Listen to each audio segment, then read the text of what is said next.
Supykus neįsivelti į konfliktą yra labai sunku.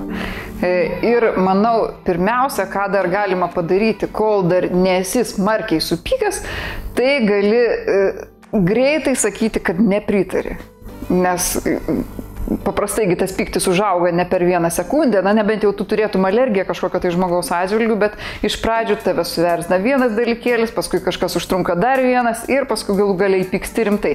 Tai jeigu jau nuo pat pradžių pasakysi, kad va, aš čia nepritariu, aš čia galvoju kitaip, yra tikėtina, kad pyktis neužaugs. Toliau, jeigu vis dėlto jau laiku nebuvo pasakyta, pyktis jau paauga, dar yra šansas sustabdyti konfliktą paklausant žmogaus, kuris jūs sunervino, kodėl jisai tai padarė. Tarkime, jeigu jūs laukite žmogaus, kuris vėluoja 20 minučių, jūs galite jį pamatęs iš karto ant galvos išpilti pamazgų kibirą, bet jūs galite dar kažkokiu tai būdu išspausti iš savęs normalią balso intonaciją. Čia svarbu yra normalią balso intonaciją paklausti. Paklausti, kodėl tu vėluoji, kas atsitiko. Ir gali būti, kad tas paaiškinimas visą konfliktą ir spręs. Galbūt ten iš tikrųjų atsitiko kažkas labai labai svarbaus. O ne šiaip žmogus tingiai, reiškia, nesiskubina. Toliau, ką galima, įsivaizduojant, pyktis didėja, reiškia, ką toliau daryti.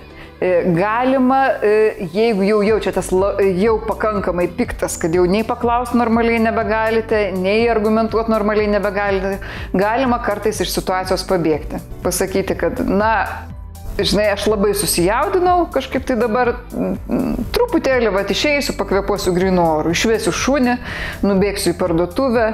Jeigu važiuojate kartu mašina, nes čia nėra kur pabėgti, galima pasakyti, ar galim dabar truputėlį patylėti, kokį 10 minučių, man reikia pamastyti. Aišku, tai jau nebus pasakyta tokia gražiai intonacija, kaip aš čia kalbu, tai jau bus galbūt pro sukąstus dantis pasakyta, bet per tą 10 minučių, per tą 15 galima dar gerokai atsivėsinti ir vėl sugrįžti su normalia nuotaika ir konflikto pačiam nepradėti. Toliau, jeigu jau šitos stadijos praleistos, jau pyktis gana didelis, norisi pasakyti tikrąją tiesą, iškovoti savo, tada dar galima nepadaryti vienos klaidos, galima nekaltinti žmogaus. Galima sakyti, aš labai pykstu, aš labai skaudintas, aš įsiutau, bet nesakyti, kad tu kaltas, kaip žmonės sako, tu debilas, tu idiotas, tu dar kažkas, tai kaip tu galėjai. Susilaikyti nuo kaltinimų, sakyti tiesiog apie savo emociją, kad aš išėjau iš pusiausvyros, aš labai blogai jaučiuosi, viską, ką tik tai noriu, tai jau neskambės gražiai, bet tas žmogus, kuris yra šalia jūsų, dar nebus pažemintas. Nes ar jūs norite jį sunaikinti, ar norite vis dėlto, kad jisai jums padėtų iš tos negeros emocijos išeiti.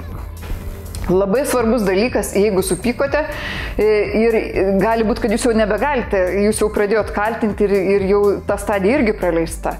Tai tada dar galima ką padaryti, kad neįvyktų baisus konfliktas, tai pabandyti išsakius viską, ką negero jau galvojate, paimti ir nutilti, kaip galim greičiau. Per 5 minutės pasakėt, koks tas žmogus, kaip sakoma, idiotas, ir toliau nebeaiškinti, nepakartoti dar vieną kartą to, ką pasakėte.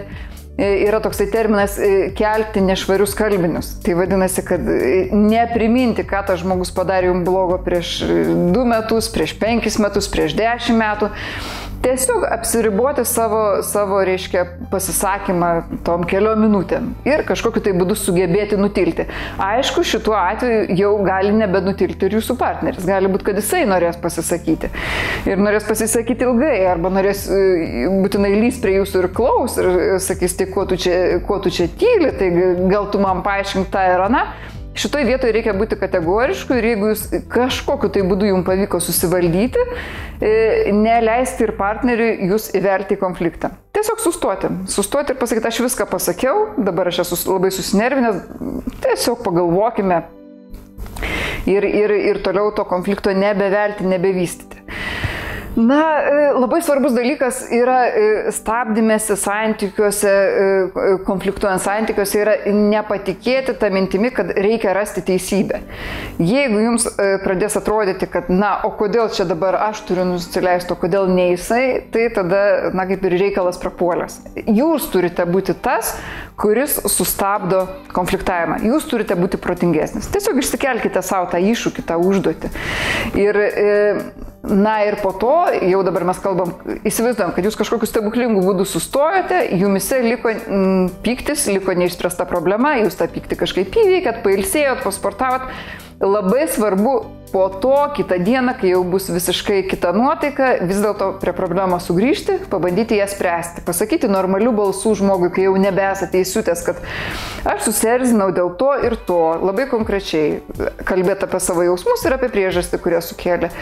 Ir labai gražiai to žmogaus paprašyti, kad man būtų geriau, jeigu tu kitą kartą elgtumės taip ir anaip. Tiesiog pereiti dėrybas. Taip pat labai svarbu paklausti žmogaus, kodėl taip įvyko, kaip tu jautėsi, kodėl tu tai padarai. Ir išklausyti jį. Išklausyti, išgirsti iki galo, pasakyti, jeigu aš gerai suprantu, tai padarai dėl to, kad jautėsi taip ir taip. Tai va tada ir jisai jausis išklausytas, ir jūs būsite aiškiai pasakęs ir pozityviai pasiūlęs kažkaip tai spręsti konfliktą. Ir gali būti, kad tokiu būdu jūs ir išspręsite susidariusią probleminę situaciją.